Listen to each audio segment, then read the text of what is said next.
Gracias por sintonizarte al podcast de la Biblia al desnudo. Puedes obtener la transcripción de este episodio en los enlaces de la descripción de este video. Recomendamos echar un vistazo si tienes preguntas o dudas acerca de la traducción o redacción en este episodio, ya que difiere del original en inglés. Espero que la gente haya seguido los consejos tanto en el sitio web como en el último episodio para asegurarse de que vean el video, porque no voy a ensayar todo el contenido del video. Más o menos lo resumiré en un par de minutos y luego seguiré adelante. Entonces, en Hechos 2, bien podríamos empezar aquí. Dicho esto, espero que hayan visto el video, porque el video nuevamente es el que trata sobre la cosmovisión del Concilio Divino y cubre tanto el Antiguo como el Nuevo Testamento. Cuando llegues a la parte del Nuevo Testamento de ese video en el canal de YouTube, verás nuevamente cómo los eventos de Hechos 2 influyen o se construyen, se vinculan y se remontan nuevamente con los eventos del Antiguo Testamento, específicamente el evento de Deuteronomio 32, versículos 8 a 9, donde las naciones se dividieron en Babel, que por supuesto está registrado como un incidente en Génesis 11. Entonces, en el video esencialmente para resumir eso, porque es por eso que hicimos el video. No voy a volver y simplemente revisar todo el contenido. Pero para hacer el resumen lo más breve posible, lo que sucede en Hechos 2 se remonta a la división de las naciones en Génesis 10 a 11. Génesis, capítulo 10, por supuesto, la tabla de naciones, y de esas naciones son las que se mencionan en el capítulo 11 de Génesis, con el incidente de la Torre de Babel, donde Dios tiene que castigar a las naciones y dividir y dispersar a la gente por toda la tierra. Deuteronomio 32, 8 a 9 es menos familiar para la gente. Todo el mundo conoce el incidente de la Torre de Babel. Nuevamente, si has leído gran parte de la Biblia o si has estado en la iglesia durante algún tiempo, probablemente te habrás topado con una referencia a eso. Pero Deuteronomio 32, 8 a 9 fue el pasaje que dice que cuando el Altísimo dividió las naciones, las dividió según el número de los hijos de Dios. Y Yahvé, Israel era la porción de Yahvé en el versículo 9. Jacob era su herencia asignada. Y entonces la cosmovisión que se transmite allí es esta. Este es en realidad el fundamento teológico bíblico del Antiguo Testamento de por qué las naciones tienen otros dioses y por qué hay otras naciones. Entonces leemos en Babel acerca de la dispersión, pero Deuteronomio 32, 8 a 9, y en algunos otros lugares, pero nos quedamos allí, vemos que el resultado realmente es que Dios asignó las naciones a dioses menores, seres divinos menores, Benei Elohim, y, más o menos, desheredó a las naciones de ser sus propios hijos, de tener una relación directa con Él. Los deshereda y los pone bajo la administración, bajo la autoridad, bajo el gobierno de seres divinos menores. Y esto no es algo bueno. Quiero decir que es un castigo. Dios nuevamente los está desheredando, alejándose de ellos. Y es por eso que el siguiente versículo dice: Jacob, Israel es la porción de la tierra, del único pueblo de la tierra que va a pertenecer a Yahvé. Bueno, Israel, Jacob, no existía antes de este punto. Es por eso que Israel no se enumera en la tabla de naciones. Inmediatamente después de que Dios desheredó a las naciones, nuevamente asignándolas a otros dioses, llama a Abraham en Génesis 12 y nuevamente es el comienzo de la historia del pueblo de Dios, del Antiguo Testamento, Israel, como lo conocemos. Entonces, nuevamente, este es el marco del Antiguo Testamento de por qué otras naciones se oponen a Israel, de por qué los dioses se oponen a Yahvé, porque aprendemos en el Salmo 82 que eventualmente los dioses que son puestos sobre estas naciones no hacen bien su trabajo, se vuelven corruptos. Aprendemos de otros pasajes de Deuteronomio que seducen a los israelitas en lugar de cuidar de su propio pueblo, el pueblo que les fue asignado y que dirigieran de regreso al Dios verdadero, o una especie de posición de espera para que Israel pudiera cumplir su función como conducto de la verdad hacia las demás naciones. Recuerde el pacto de Abraham, de que a través de Abraham y su descendencia, todas las naciones de la tierra serían bendecidas. En lugar de funcionar de esa manera, los dioses de las otras naciones se corrompen y tienen que ser juzgados. Y eso es lo que sucede en el Salmo 82. Entonces, no va bien. Tenemos seres divinos con libre albedrío que hacen lo suyo o presumen de adoración para sí mismos, o intentan seducir a aquellos bajo su cargo para que los adoren a ellos en lugar de a Yahvé. Incluso se extiende a Israel. Como dije, hay pasajes en Deuteronomio 17:3, Deuteronomio 29:25, etc., donde Israel es seducido por estos otros dioses para adorarlos a ellos en lugar de a Yahvé. Nuevamente, este es el telón de fondo del desorden del Antiguo Testamento, en términos de Israel y las naciones, bueno, la reversión de toda esa situación, reclamando a las naciones, y Dios asumiendo la responsabilidad de traer esas naciones de regreso a sí mismo. Es lo que vemos en Inaugurado, Iniciado, en Hechos, capítulo 2, en los acontecimientos de Pentecostés. Y si miran el video, hablo un poco sobre cómo hay términos griegos en Hechos capítulo 2, los primeros 13 versículos, la historia de Pentecostés, que se vinculan con Génesis 11 y Deuteronomio 32. Nuevamente, eso no es un accidente. El lector alerta, su mente volvería a esos pasajes y, por lo tanto, a esa cosmovisión, a toda la situación. Y si nos fijamos en las naciones que se enumeran en Hechos capítulo 2, proceden del este, la presencia más oriental de donde el pueblo de Dios está disperso en las naciones extranjeras, moviéndose hacia el oeste, y nuevamente el video entra en el sentimiento de Pablo de ser el apóstol de los gentiles. Su misión era llegar, en cierto modo, migrar hasta la nación más lejana mencionada en la tabla de las naciones para que la plenitud, entre comillas, de los gentiles pudiera llegar. Una vez más, él era muy consciente de toda esta idea de que las naciones tenían que ser reclamadas y que Dios había sembrado judíos en esos lugares a través del exilio.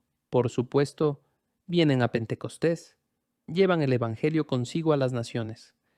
Y luego es trabajo de Pablo ir a aquellas naciones que han sido infiltradas al menos con los pensamientos simientes del Evangelio, y fundar iglesias, predicar el Evangelio él mismo, y nuevamente reclamar lo que había sido desheredado en tiempos pasados. Y eso es realmente lo que está sucediendo en Hechos capítulo 2. Y hay muchos mensajes en ese pasaje que creo que se transmiten mejor en el video, así que si no lo han visto, deben verlo. En lo que quiero centrarme aquí es en saltar al versículo 12. Entonces, cuando la gente vea que esto sucede, que los apóstoles y nuevamente aquellos dentro de los 120 de Hechos, capítulo 1, han sido capacitados por el Espíritu. El Espíritu ha venido sobre ellos, capacitándolos para hablar otros idiomas, idiomas conocidos debido al propósito mismo, nuevamente, es tener judíos presentes en Pentecostés para aceptar el Evangelio, aceptar a Jesús como el Mesías, y luego regresar a sus países de origen para penetrar, infiltrarse en las naciones. Y entonces estaban parados, luego en el versículo 12, y dice: todos estaban asombrados y perplejos diciéndose unos a otros: ¿qué quiere decir esto? Pero otros se burlaban y decían: vaya, esta gente que simplemente está parloteando con todo este lenguaje. Y continúa: están borrachos, están borrachos. Y, por supuesto, ese no es el punto. Y Pedro en el versículo 14 va a abordar eso y corregirlo. Realmente responderá a la pregunta de qué significa esto nuevamente desde una trayectoria un poco diferente, pero lo único en lo que quiero centrarme un poco aquí es en que La respuesta corta a la pregunta de qué significa esto es que esto, lo que estás viendo aquí, es un cumplimiento de la promesa del Espíritu del nuevo pacto, que el Espíritu vendrá. Entonces, el nuevo pacto ha comenzado. Y por supuesto, lo que sucede en Pentecostés está directamente relacionado con lo que Jesús hizo en la cruz, la resurrección, nuevamente, que tiene elementos del nuevo pacto. Pero este es el cumplimiento de estos pasajes allá en el Antiguo Testamento. Este es el tiempo del nuevo pacto.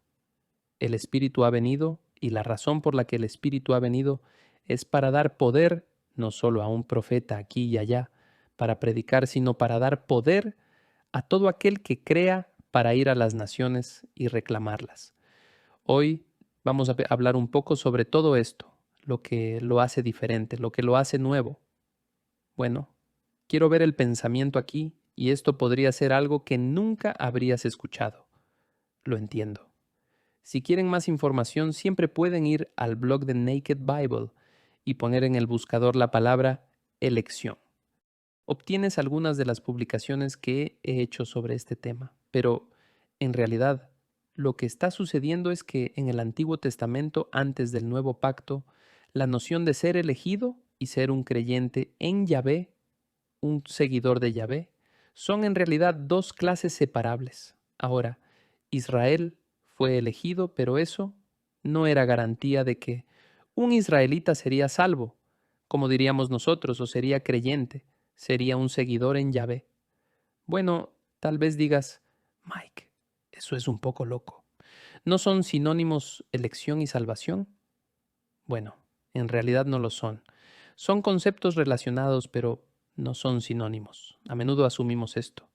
Y la ilustración más fácil del mundo para esto es su Antiguo Testamento. Israel fue elegido.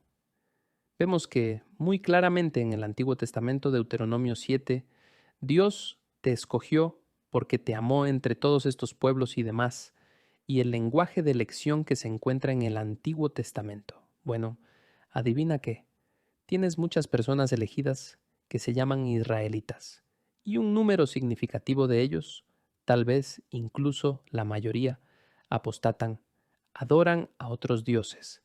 Esa es la razón por la que tenemos un exilio. Entonces, o vas a decir que tienes adoradores de Baal en el cielo, que puedes adorar a Baal y aún ser un creyente, lo cual, nuevamente, la historia del exilio sugiere de manera bastante dramática lo contrario, o tienes que ver la elección como algo que no es sinónimo de salvación.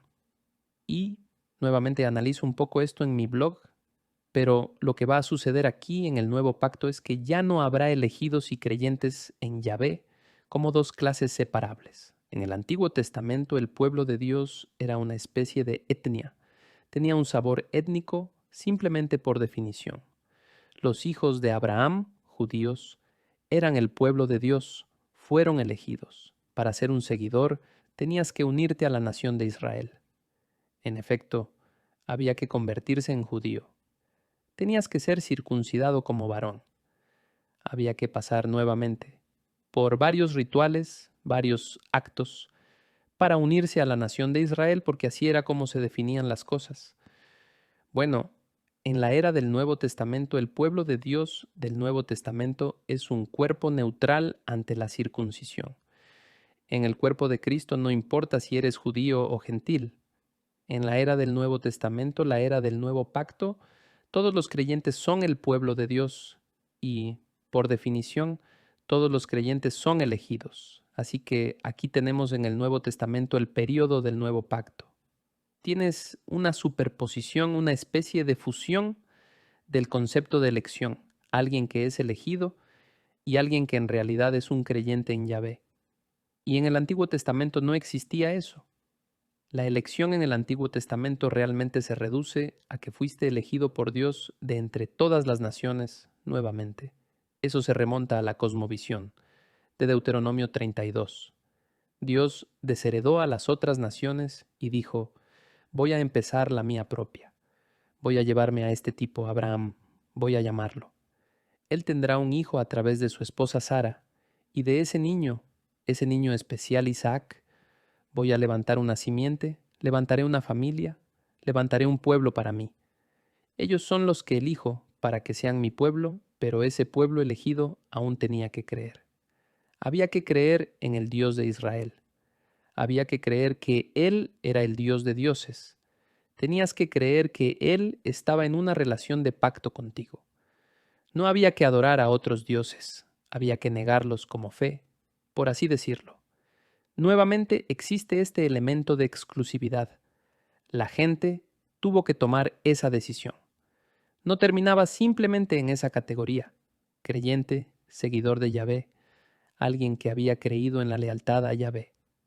No terminabas ahí simplemente por el hecho de haber nacido y sido circuncidado o haber nacido en una familia israelita, digamos como una niña. Esa no es la forma en que sucedía. La elección significaba que eras puesto en un cuerpo, los hijos de Abraham, donde se enseñaría la verdad del Dios verdadero y aprenderías quién era el Dios verdadero y aprenderías que el Dios verdadero había hecho un pacto con ustedes y luego podrías decidir ser leal a Él, creer eso y serle leal exclusivamente o no. Entonces la elección era realmente un estatus que te colocaba en la posición en la que escucharías la verdad y experimentarías la verdad nuevamente, el Dios verdadero de entre todos los demás dioses, pero aún así tenías que aceptarlo por tu cuenta. Y entonces había una división entre elección y ser creyente. En el Nuevo Testamento, nuevamente, con el nuevo pacto, cuando todos los creyentes reciben el Espíritu de Dios y todos reciben el poder de una misión y la capacidad de realizar esa misión, y el pueblo de Dios es neutral en cuanto a la circuncisión, no es vinculado a ser un descendiente físico de Abraham. Pablo no podría haber sido más claro de lo que fue en Gálatas 3. Y creo que muchos creyentes son en cierto modo ajenos a Gálatas 3, pero es uno de los pasajes más importantes en el Nuevo Testamento. Pablo dice: «Oh Gálatas insensatos, ¿quién os ha fascinado a vosotros?»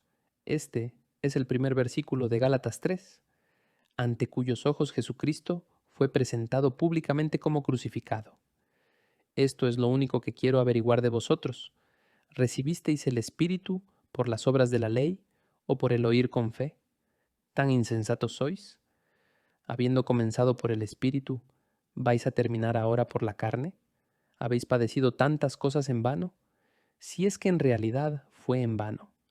Aquel, pues, que os suministra el Espíritu y hace milagros entre vosotros, ¿lo hace por las obras de la ley o por el oír con fe? Así Abraham creyó a Dios y le fue contado como justicia. Bajas al versículo 14. A fin de que en Cristo Jesús la bendición de Abraham viniera a los gentiles para que recibiéramos la promesa del Espíritu. Nuevamente, está el nuevo pacto, el Espíritu prometido, mediante la fe. Y baja hasta el final de Gálatas 3, versículo 26, los últimos versículos 26 a 29, Pablo dice: «Pues todos sois hijos de Dios mediante la fe en Cristo Jesús. Porque todos los que fuisteis bautizados en Cristo, puesto en el cuerpo de Cristo, ¿qué sucede cómo? Sucede cuando crees y nuevamente el bautismo del Espíritu en una epístola como la de Corintios se refiere al Espíritu que te pone en el cuerpo de Cristo y establece residencia en ti, y continúa: de Cristo os habéis revestido. No hay judío ni griego, no hay esclavo ni libre, no hay hombre ni mujer, porque todos sois uno en Cristo Jesús». Aquí está el versículo clave. Y si sois de Cristo, entonces sois descendencia de Abraham, herederos según la promesa. Entonces los gentiles, si creen en el Mesías, si creen en Jesús, heredan el pacto abrahámico. Entonces, por definición, son creyentes y también son elegidos. Una vez más, no solemos pensar en las cosas en estos términos, pero es realmente importante hacerlo, analizar no solo lo que Pedro va a decir y lo que ya hemos leído en Hechos, sino también el resto del Antiguo Testamento. Así que volvamos a Hechos y Pedro abordará este cargo de, bueno, estos tipos están borrachos. Ya sabes, esa es la respuesta a la pregunta de qué está pasando, de que están borrachos. Pedro dice que no. Entonces el versículo 14 en Hechos capítulo 2 y dice, entonces Pedro poniéndose en pie con los 11, alzó la voz y les declaró, varones judíos y todos los que vivís en Jerusalén. Ahora bien, esto es realmente importante porque él está hablando a los hombres de Judea y a todos los que habitan en Jerusalén. Él está hablando a una audiencia específica aquí, a saber, judíos, reunidos allí para el Pentecostés. Y continúa, sea esto de vuestro conocimiento y prestad atención a mis palabras, porque estos no están borrachos como vosotros suponéis, pues apenas es la hora tercera del día, sino que esto es lo que fue dicho por medio del profeta Joel. Ahora Pedro va a citar un pasaje de Joel en el Antiguo Testamento. Joel, por cierto, estaba escribiendo y hablando a los israelitas, específicamente a Israel, quizás a las 12 tribus, pero al menos a Judá. Y lo digo así porque se desconoce la fecha de este libro. Es uno de los más difíciles de determinar. Los eruditos han fechado el libro de Joel entre el siglo IX a.C. y el siglo V a.C. Por lo tanto, es posible que haya sido escrito antes de que las 10 tribus del norte fueran literalmente hechas historia, esparcidas por todas partes por los asirios. Pero puede que no sea así. Podrían haber estado por ahí. ¿Sabes? Joel podría haber estado hablando con las 12 tribus, tal vez solo con aquellas dos que quedaron después de los eventos del 722 a.C. con las 10 tribus. ¿Quién sabe? Pero al menos son las 2 tribus, al menos. Podrían ser todos, pero al menos 2. Así que esto es lo que dice Joel. Y sucederá en los últimos días. Este es Joel capítulo 2, versículo 17. Dice Dios, que derramaré de mi espíritu sobre toda carne. Ahora bien, la palabra toda ahí no puede significar toda, como en cada ser humano de la tierra, porque Joel le está escribiendo a un grupo específico, los judíos. Y continúa, y vuestros hijos de ustedes, el pueblo judío al que le estoy escribiendo y predicando, las 12 tribus o las 2, depende de la fecha, y continúa. Y vuestras hijas profetizarán, vuestros jóvenes verán visiones, y vuestros ancianos soñarán sueños. Y aún sobre mis siervos y sobre mis siervas derramaré de mi espíritu en esos días, y profetizarán. Y mostraré prodigios arriba en el cielo y señales abajo en la tierra, sangre, fuego y columna de humo. El sol se convertirá en tinieblas, y la luna en sangre, antes que venga el día grande y glorioso del Señor. Y sucederá que todo aquel que invoque el nombre del Señor será salvo. Si piensas en el Antiguo Testamento, el lenguaje de la venida del Espíritu, el Espíritu vino, el Espíritu reposó, ese tipo de frases fueron muy específicos. Se referían a jueces, a profetas, a reyes, ese tipo de cosas. Pero lo que está sucediendo aquí es que el Espíritu viene y viene sobre todo el pueblo allí reunido que es judío.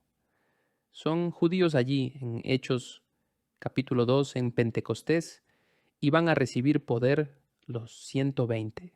Van a recibir poder para hablarle a la gente, a otros judíos en Pentecostés, hablándoles acerca del Mesías y aquellos se van a convertir.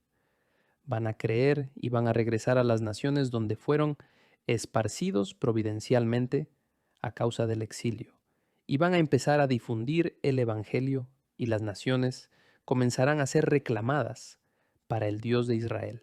El pueblo será atraído de regreso a través del Mesías israelita, al Dios de Israel. Ahora sugerí, anteriormente, nuevamente, en episodios anteriores de Hechos 1, que la promesa del Espíritu era una referencia al nuevo pacto en Jeremías 31 versos 31 a 34 y otros pasajes como Ezequiel 36 y 37. Así que puedes ver claramente que estoy sugiriendo lo mismo aquí, que el uso de Joel por parte de Pedro también se conecta con los mismos eventos del nuevo pacto. Ahora quiero dedicar un poco de tiempo. Podrían pensar que es un poco complicado, pero quiero hacerlo para ser un poco más exhaustivo.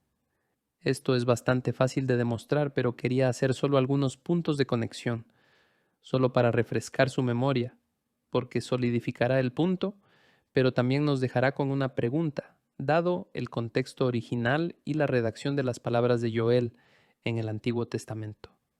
Entonces, uno de los vínculos entre lo que estamos viendo aquí en Hechos 2 y esta cita en Hechos 1, y luego de regreso a estos pasajes del Antiguo Testamento, bueno, Hechos 1, por supuesto, es una especie de preparación precursora para los eventos de Hechos 2.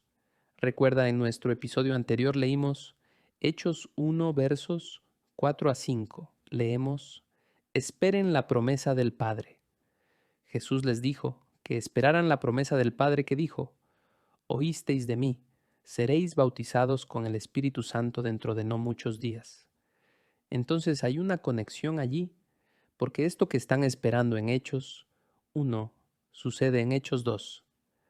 Ahora, si regresas a Jeremías 31, 31 a 34, ese pasaje, que es una especie de pasaje al que acudir para el nuevo pacto, no menciona específicamente al Espíritu en conexión con el nuevo pacto. Pero en Ezequiel 36, en el que hemos estado 2 veces, ya revisamos este pasaje 2 veces. Ese pasaje sí. Entonces es Ezequiel 36, 22, nuevamente, para refrescar tu memoria, y dice: por tanto, di a la casa de Israel: así dice el Señor Dios, no es por vosotros, casa de Israel, que voy a actuar, sino por mi santo nombre, que habéis profanado entre las naciones a donde fuisteis. Vindicaré la santidad de mi gran nombre, profanado entre las naciones, el cual vosotros habéis profanado en medio de ellas. Entonces las naciones sabrán que yo soy el Señor, declara el Señor Dios, cuando demuestre mi santidad entre vosotros a la vista de ellas. Porque os tomaré de las naciones, os recogeré de todas las tierras, y os llevaré a vuestra propia tierra. Entonces os rociaré con agua limpia. Básicamente quiero limpiaros, habla de perdón. Y quedaréis limpios, de todas vuestras inmundicias y de todos vuestros ídolos os limpiaré. Además, os daré un corazón nuevo y pondré un espíritu nuevo dentro de vosotros. Quitaré de vuestra carne el corazón de piedra, y os daré un corazón de carne. Pondré dentro de vosotros mi espíritu, y haré que andéis en mis estatutos y que cumpláis cuidadosamente mis ordenanzas. Ahora, eso, nuevamente, hay algunos vínculos claros con el capítulo 2 de Hechos. Este pasaje en sí, sin embargo, Ezequiel 36, en realidad nos recuerda, nos lleva mentalmente a Jeremías 31, aunque Jeremías 31 no menciona específicamente al Espíritu, sí menciona algunas cosas que están en este pasaje de Ezequiel 36. El corazón nuevo, el deseo interno, el ímpetu para obedecer al Señor, nuevamente, todas estas cosas están conectadas. Ezequiel 36, Jeremías 31, Hechos 1, Hechos 2. Un pasaje más. Como prueba del Nuevo Testamento de la venida del Espíritu en Hechos 2 y el otorgamiento del Espíritu a cada creyente con el cumplimiento de la idea del nuevo pacto, mira lo que dice Pablo en 2 Corintios 3. Voy a comenzar en el versículo 1 y leeré mucho del capítulo. Solo piensa en lo que dice y piensa en lo que era el nuevo pacto. No es como el antiguo pacto del Sinaí, es algo nuevo, y así sucesivamente. Entonces en 2 Corintios 3 leemos esto. Pablo escribe y dice: ¿comenzamos otra vez a recomendarnos a nosotros mismos? ¿O acaso necesitamos, como algunos, cartas de recomendación para vosotros o de parte de vosotros? Y nuevamente, Pablo está defendiendo su apostolado aquí. Vosotros, Corintios, sois nuestra carta escrita en nuestros corazones, conocida y leída por todos los hombres. Ustedes son la prueba de que somos lo que decimos ser. Verso 3. Siendo manifiesto que sois carta de Cristo, redactada por nosotros, no escrita con tinta, sino con el Espíritu del Dios vivo, no en tablas de piedra, sino en tablas de corazones humanos. Y esta confianza tenemos hacia Dios por medio de Cristo. No que seamos suficientes en nosotros mismos para pensar que cosa alguna procede de nosotros, sino que nuestra suficiencia es de Dios, el cual también nos hizo suficientes como ministros de un nuevo pacto, no de la letra, sino del Espíritu, porque la letra mata, pero el Espíritu da vida. Y si el ministerio de muerte, la ley, grabado con letras en piedras, fue con gloria, de tal manera que los hijos de Israel no podían fijar la vista en el rostro de Moisés por causa de la gloria de su rostro, que se desvanecía. ¿Cómo no será aún con más gloria el ministerio del Espíritu? Porque si el ministerio de condenación, de nuevo una referencia a la ley, tiene gloria, mucho más abunda en gloria el ministerio de justicia. Pues en verdad lo que tenía gloria, en este caso, no tiene gloria por razón de la gloria que lo sobrepasa. Porque si lo que se desvanece, de nuevo el pacto del Sinaí, fue con gloria, mucho más es con gloria lo que permanece. Y nuevamente continúa y compara a Cristo y Moisés, y así sucesivamente. Nuevamente tiene un dicho: nosotros todos, a cara descubierta contemplando la gloria del Señor, estamos siendo transformados en la misma imagen de un grado de gloria a otro, porque esto viene del Señor, que es el Espíritu. Ahora, aquellos de ustedes que están familiarizados con mis lecciones de los dos poderes o el mito que es verdadero, la idea de la divinidad judía, esto no quiere decir que, bueno, no existe el Espíritu, solo están Jesús y Dios. Eso no es lo que dice en absoluto. Así como en el Antiguo Testamento había seres divinos encarnados, el ángel del Señor es el mejor ejemplo. Quienes eran, pero tampoco eran Yahvé. Nuevamente tienes esta dualidad. En el Nuevo Testamento tienes al Espíritu identificado con Jesús, pero tampoco siendo Jesús. Es lo mismo de sí es, pero no es, mientras que en el Antiguo Testamento era el ángel y Yahvé. Aquí en el Nuevo Testamento es el Espíritu y Jesús. Por eso Jesús dice: voy a volver a mi Padre, pero donde 2 o 3 estén reunidos en mi nombre, allí estaré en medio de vosotros. Es porque Él se va que el Espíritu viene, y el Espíritu y Jesús son ideas intercambiables, pero también son distintas. En realidad de aquí proviene el trinitarismo. Por cierto, comparando lo que el Antiguo Testamento hace aquí, con dos Yahvés, y lo que el Nuevo Testamento hace con Jesús, Jesús es el segundo Yahvé, pero también tiene esta relación con el Espíritu de que es pero no es. Entonces tienes tres. Nuevamente la implicación aquí de todo esto en Hechos 2, la venida del Espíritu, nuevamente es el cumplimiento de Jeremías 31, el nuevo pacto. Eso significa que el lenguaje en Jeremías 31 se refiere al creyente, al corazón cambiado y por lo tanto a la iglesia, al menos en parte. Por tanto, el lenguaje del nuevo pacto no habla de un estado de perfección. Ahora menciono esto porque muchos cristianos asocian mentalmente el nuevo pacto con el milenio y de alguna manera piensan en esto como una especie de estado perfecto o de que todos creerán o todos me conocerán. Nuevamente, ese no es el punto. El lenguaje de todo allí en realidad está restringido, como hemos visto, a los creyentes. E incluso si eres una especie de premilenarista anticuado o dispensacionalista anticuado, deberías darte cuenta de que incluso en el milenio, en esos sistemas, y nuevamente no estoy comprometido con esos sistemas, pero incluso en esos sistemas, el milenio no es una especie de estado de perfección en el que todo el mundo cree, debido a que las naciones se reúnen incluso después del milenio, con el otro milenio en ese sistema, para aliarse con Satanás al final de Apocalipsis 20. Entonces esto está lejos de ser un estado de perfección. Entonces, toda esta idea de que todos van a creer y que estoy derramando mi espíritu sobre toda carne, en contexto, está restringido a las personas que creen. Una vez más, no tenemos esta totalidad manifestándose. Yo diría una cosa más, y esto es algo en lo que quiero profundizar. Y esto es algo que nos ayudará a encaminarnos hacia el final, y que no todo el lenguaje del nuevo pacto, en estos pasajes del Antiguo Testamento, es evidente en lo que sucede en Hechos capítulo 2. Faltan elementos entre las descripciones del Antiguo Testamento de Joel, Jeremías, Ezequiel 30 y 6:37. Faltan elementos en lo que sucede en Hechos 2. Nuevamente, eso es algo que no es coincidencia. Si regresas y miras la cita de Pedro en Hechos 2, nos detuvimos en el versículo 17, así que retomemos allí. Pedro citando nuevamente a Joel y dice, 17, y sucederá en los últimos días, dice Dios, que derramaré de mi espíritu sobre toda carne. Joel 2:28, ese es el pasaje que está citando, y dice más o menos eso. Esto es lo que dice, y sucederá que después de esto derramaré mi espíritu sobre toda carne, entonces estamos bien.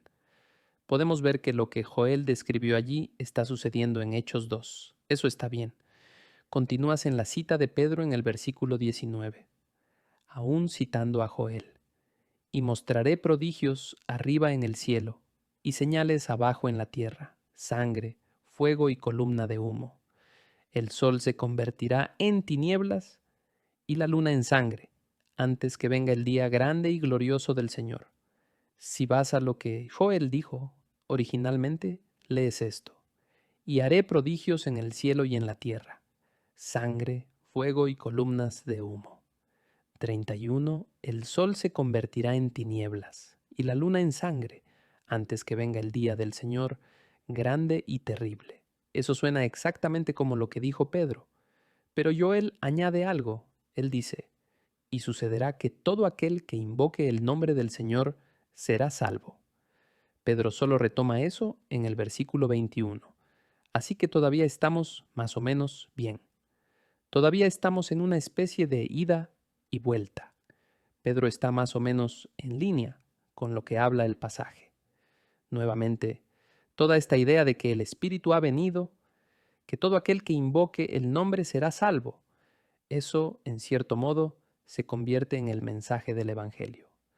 Vemos que Romanos 10, todo aquel que llame al Señor será salvo. Pero hay un pensamiento final que agrega Joel. Él dice, porque en el monte Sión y en Jerusalén habrá salvación, como ha dicho el Señor, y entre los sobrevivientes estarán los que el Señor llame. Ahora aquí es donde se vuelve complicado porque no vemos nada en Hechos 2 como el día real del Señor, que fue el tiempo del juicio.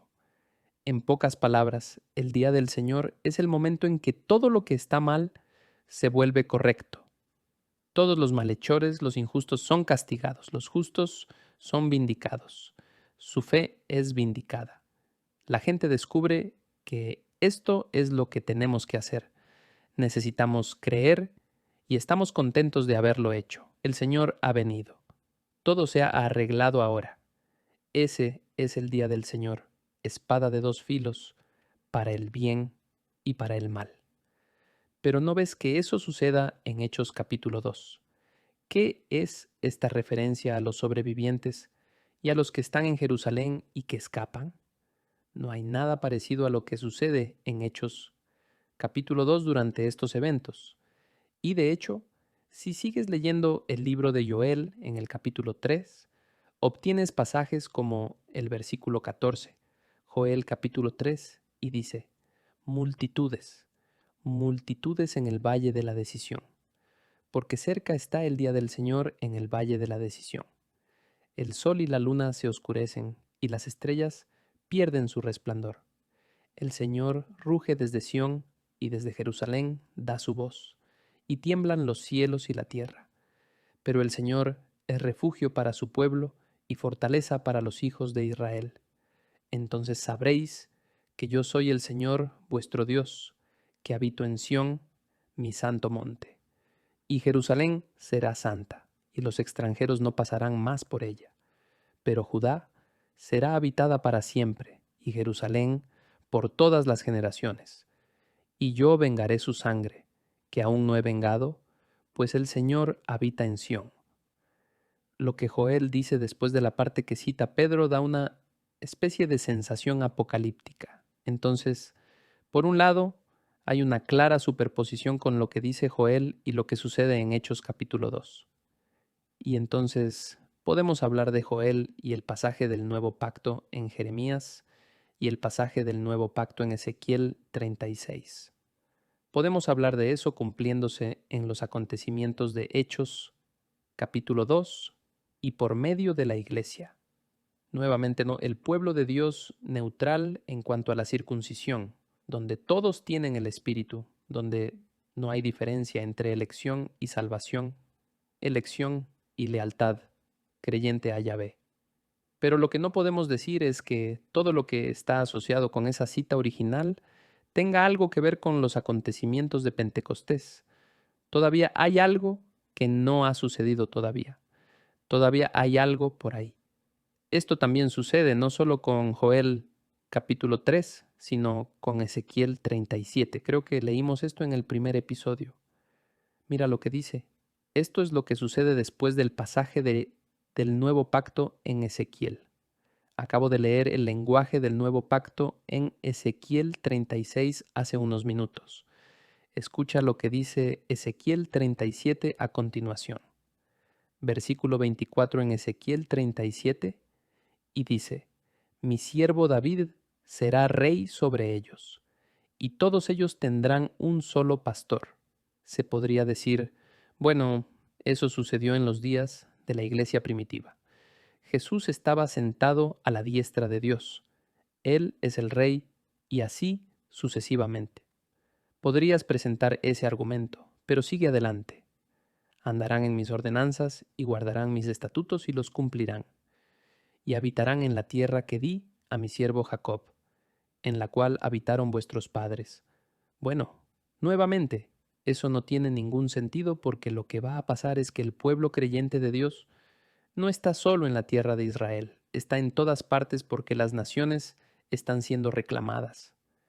Nuevamente, esto simplemente no tiene sentido en el contexto de Hechos 2, lo que sucede en Hechos. Ezequiel 37 continúa. En ella habitarán ellos y sus hijos, y los hijos de sus hijos para siempre, y mi siervo David será su príncipe para siempre. Y haré con ellos un pacto de paz, será un pacto eterno con ellos, y los estableceré, los multiplicaré, y pondré mi santuario en medio de ellos para siempre. Mi morada estará también junto a ellos, y yo seré su Dios, y ellos serán mi pueblo. Nuevamente, esto no es lo que ves que sucede en el libro de los Hechos. Este es el tipo de cosas que vemos suceder en Apocalipsis más adelante, nuevamente asociadas con la segunda venida. A lo que me refiero es que realmente necesitas echar un vistazo a lo que está sucediendo en Hechos capítulo 1 y Hechos capítulo 2 ahora, y regresar al Antiguo Testamento y comparar lo que se cita y también lo que no se cita. ¿Cómo utilizan el Antiguo Testamento los escritores del Nuevo Testamento? Si haces eso con suficiente frecuencia, te llevará a un tema importante en la teología bíblica, en términos generales, en general, y también para comprender cosas como el reino de Dios y la escatología, específicamente el fin de los tiempos, y aquí está el tema importante. Ya, pero aún no. Así es a menudo como se cumplen las escrituras entre comillas en el Nuevo Testamento. Hay cumplimiento presente en los días de los apóstoles y por ende, por extensión, en nuestro tiempo, el tiempo de la iglesia. Pero también hay cosas que aún no se cumplen. Es ya, pero aún no. Piénsalo. El reino de Dios, según varias declaraciones y lo que hemos cubierto en este punto, el reino de Dios ya está aquí.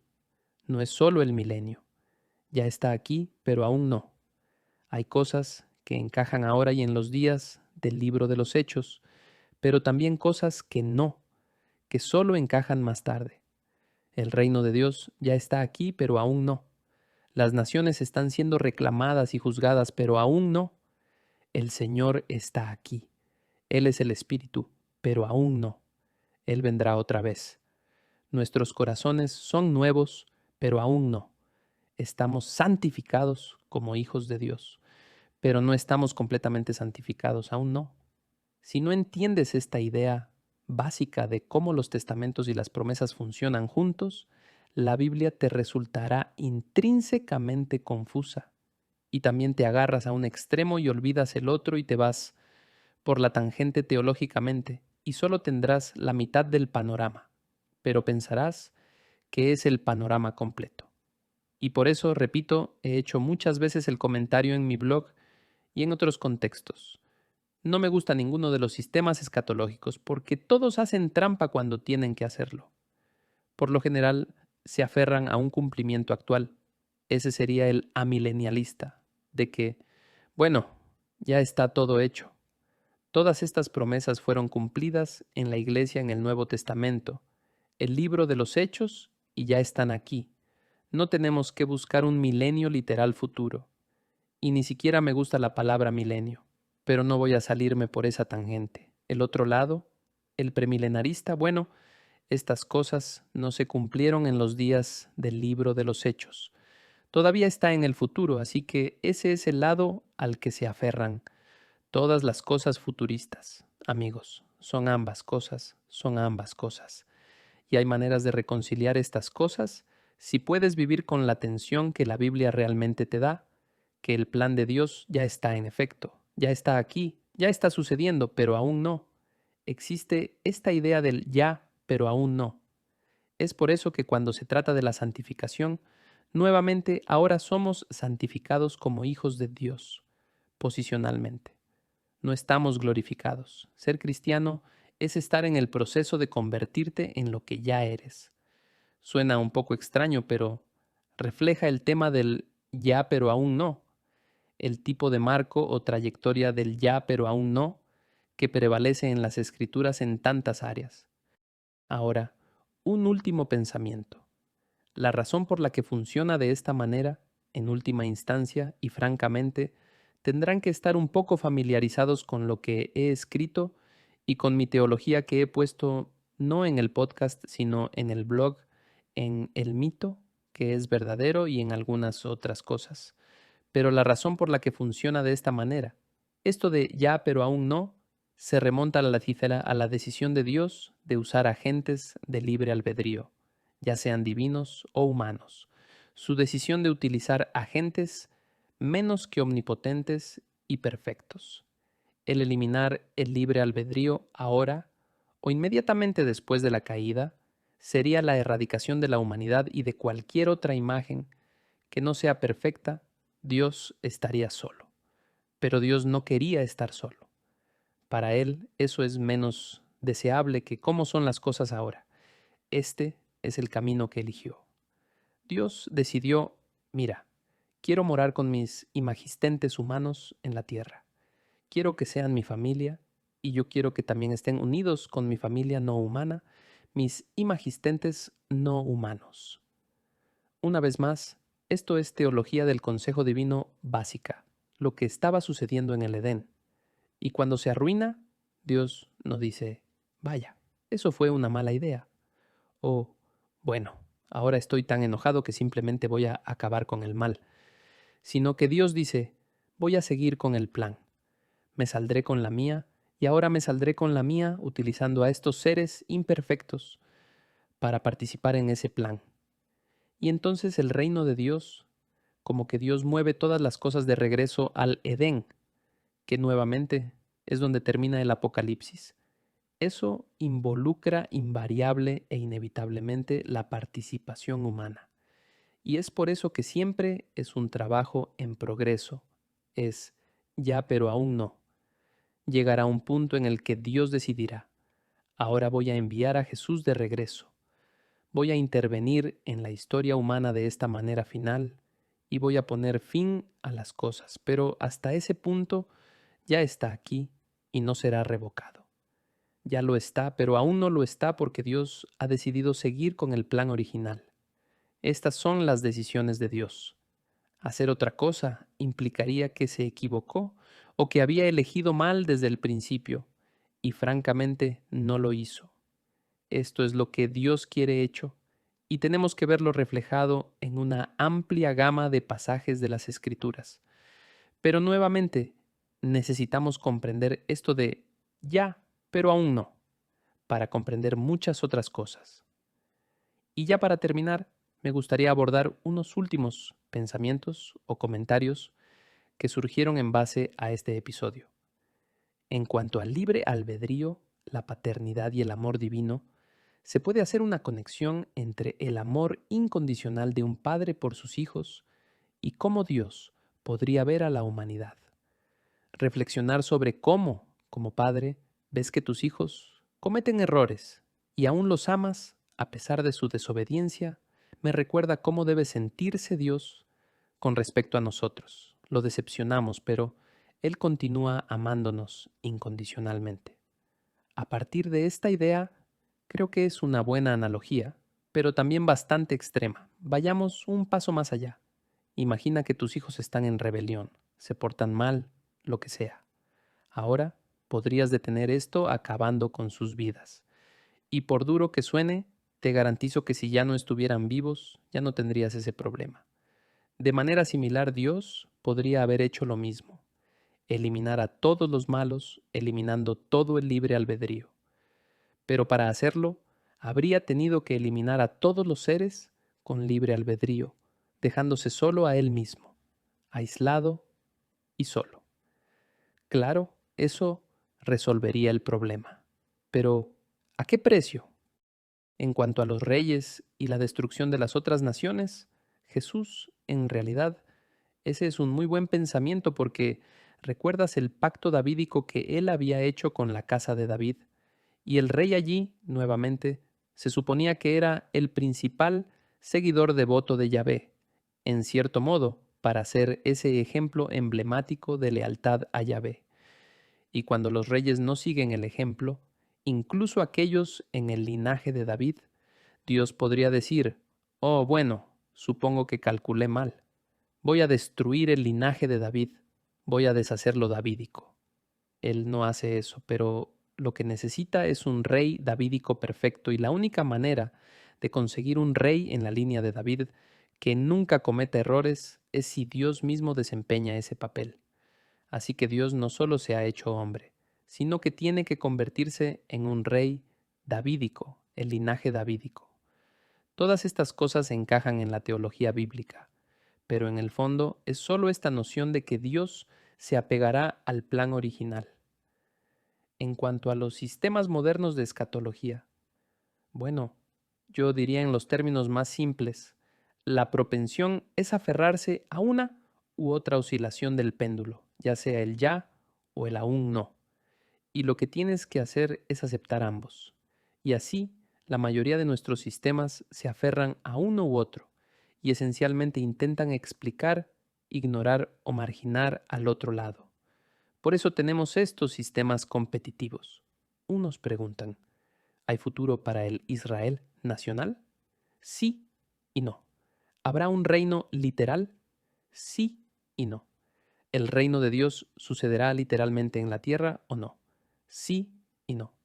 La razón por la que existen estos sistemas competitivos que eligen un lado u otro, o que en cierto modo enfatizan demasiado un lado y minimizan el otro, es esta elección que se hace. Y lo que estoy diciendo es, mira, esto es lo que puedes decir fundamentalmente. El reino de Dios comenzó en la tierra, el Edén. Este es el plan original de Dios. Él se apegará a ello. Las naciones fueron desheredadas y estas son naciones que estaban nuevamente en la tierra. Entonces, para que se produzca la reversión, que las naciones sean reclamadas y que el reino de Dios sea lo que Dios originalmente pretendía que fuera, eso tiene que suceder en el planeta. No es esto abstracto que llamamos iglesia, aunque la iglesia es el reino, pero la iglesia todavía no es el reino. Lo es, pero no es el reino. Es el logro actual, es la progresión actual del reino. Pero nos estamos moviendo hacia algo que estará en la tierra. Otra razón por la que no me gusta el milenio es que lo limita a 1000 años, y yo no lo veo de esa manera. Yo lo veo como que cuando tengamos la segunda venida y tengamos todas las cosas nuevamente llevadas a un punto crítico, llevadas a su fin, será en esta tierra, y el Señor estará aquí, y las naciones que conocemos serán recuperadas. Será este planeta, este globo. Habrá creyentes a los que se les darán cuerpos resucitados. Literalmente, gobernarán sobre las naciones, como dice Apocalipsis 3. Vas a gobernar a los ángeles y todas estas cosas. Habrá seres humanos redimidos, seres humanos glorificados, en una tierra nueva que es, entre comillas, el cielo. Este será el lugar donde Dios habita. Este será el lugar donde habitaremos con Dios. Este será el lugar para la agencia divina de Dios de los seres divinos que le son leales. Ellos también están aquí. Es el Edén globalizado, y creo que esa es la imagen escatológica, la imagen del fin de los tiempos que necesitamos tener en nuestra mente. No es un sistema que adopta un lado descuidando el otro. Esa es la diferencia fundamental que yo veo. Vamos a abordar otros pasajes de Hechos. También entraremos en algo de escatología. Pero creo que esta falta de reconocimiento del ya pero aún no es uno de los defectos fundamentales en una serie de sistemas contemporáneos. Bueno, no contemporáneos, bueno, son contemporáneos pero también históricos del fin de los tiempos. Entonces creo que Dios sabía que Adán y Eva se iban a equivocar. Creo que Él sabe lo que va a pasar. Dios conoce todas las cosas reales y posibles y todo eso, pero considera el riesgo. Quiero decir que está bien con el riesgo de que esto suceda, porque sabe que va a ceñirse al plan. Él sabe que al final se saldrá con la suya, no erradicando el libre albedrío o erradicando a los humanos, sino porque es lo suficientemente grande como para permitir que la humanidad, y nuevamente no podemos descuidar a los seres divinos que también tienen libre albedrío. Por eso tenemos el plural, ya sabes, nuestra imagen y todo ese tipo de cosas. Una vez más, mucho de esto saldrá a la luz en mi libro, El mundo invisible. Hablo mucho sobre este tipo de cosas, pero Edén inicialmente no era la Tierra. Mucha gente no entiende esto. El Edén no era el planeta Tierra. El Edén no era el globo. El Edén tiene una geografía específica en Génesis. Es un pedacito diminuto de la Tierra. Es una pequeña parcela. En cuanto a los primeros capítulos de Génesis, si bien se menciona que en el primer capítulo del Génesis se habla de hombres y mujeres en plural, eso puede llevar a algunas interpretaciones interesantes. Sin embargo, las diferencias entre Génesis 1 y 2 son más bien teológicas y literarias por otras razones, más allá de la explicación sobre los cavernícolas o los gentiles. Es un tema complicado, pero como se habla de ellos, entre el capítulo 1 y 2, podría haber un largo periodo de tiempo, y las posiciones como el coadamismo o el preadamismo pueden defenderse desde una perspectiva exegética, pero no quiero profundizar demasiado en esos detalles ahora. Volviendo a la idea de que Dios dice, fructifiquen y multiplíquense y llenen la tierra, tiene sentido en el contexto de lo que Dios estaba pidiendo. Si miramos la misión de Adán y Eva, es como si les estuviera diciendo que deben expandir el Edén por toda la tierra. Al principio, Dios los coloca en un jardín, un lugar pequeño en comparación con la grandeza del planeta. Les dice que, aunque este es el lugar donde comenzaron, la misión es mucho más grande, hacer que todo el mundo sea como el Edén. En esencia, Dios les pide que hagan del resto del mundo lo que Él creó en ese jardín, extendiendo la maravilla y la plenitud de ese lugar a lo largo de la tierra. Es una misión monumental, pero esa es su tarea. Por supuesto, sabemos que eso falla, bastante rápido, al menos en una lectura superficial. Pero no es una coincidencia que al final toda la tierra sea descrita en términos edénicos al final del Apocalipsis. Y, repito, Esto no es solo un accidente del texto, es un mensaje teológico. Así que ya sabes, esto es lo que Dios ha querido todo el tiempo, pero que Dios diga, bueno, voy a deshacerme de los humanos porque son unos desastres y simplemente voy a hacer el Edén por todas partes y ¡puf! Ahí está, y ya se acabó. Bueno, en realidad no porque tuviste que adaptarte, había que abandonar el plan A e ir con el plan B. Entonces, ¿fue el plan A un error? No. Dios sigue con el plan, es el plan que quiere. Y quiere que la gente no solo esté allí al final, sino que también participe en la ejecución del plan. No estamos simplemente sentados contemplando nuestros ombligos en el cielo. Francamente, probablemente no debería alejarme demasiado de este tema, pero creo que las descripciones del cielo que nos ofrecen los teólogos son simplemente ridículas.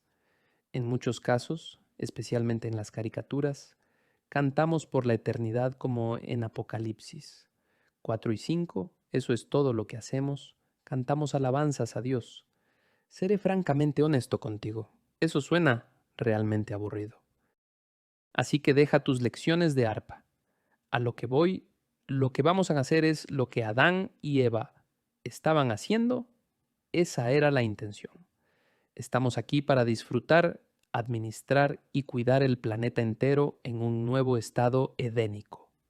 Tendremos relaciones entre nosotros. Habrá cosas organizadas para hacer, habrá relaciones jerárquicas y también relaciones paralelas. Los niveles de administración no siempre serán los mismos, pero así será, funcionará en completa armonía. Todos vamos a disfrutar de lo que hacemos. Todos estamos en la presencia de Dios. Es exactamente lo que se suponía que era Edén, con esteroides, porque hay mucha más gente. Tienes nuevamente que todo el mundo es lo que era el Edén. Esta es en realidad la visión bíblica del cielo. Hay mucho que hacer. Podrás disfrutar de la creación. Descubrirás qué es lo que lo motiva. Una vez más, estarás ahí disfrutándolo y no habrá ninguna amenaza de daño. No habrá ninguna enfermedad ni todo este tipo de cosas. Entonces tendrás mucho que hacer. No vas a estar sentado en círculo alrededor de tronos resplandecientes cantando la misma vieja canción durante 1.000 millones de años. Es simplemente ridículo.